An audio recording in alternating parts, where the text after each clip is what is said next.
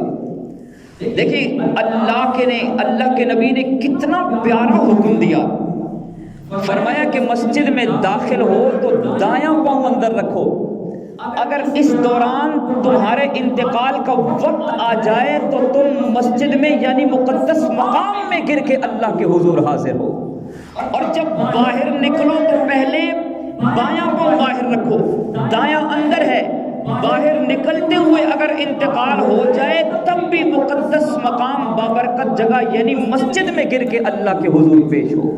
Wash room میں داخل ہو رہے ہو تو پہلے بایاں پاؤں اندر رکھو، اگر اس دوران انتقال ہو جائے تو شیاطین کی جو جگہ ہے، شیاطین کی جو رہائش ہے، مقام غلاظت ہے، وہاں گر کے نہیں بلکہ باہر گر کے اللہ کے حضور پیش ہو۔ اور اگر واش روم سے باہر نکلتے ہوئے تمہارا انتقال ہو جائے، دایاں پاؤں باہر رکھنے کا حکم ہے، اس دوران اگر موت آ جائے تو واش روم سے باہر گر کے مرو گے، اندر نہیں۔ کتنی حکمتیں ہیں، لیکن غور و فکر جب نہیں ہوگا تو حکمتوں کی سمجھ نہیں آئے گی۔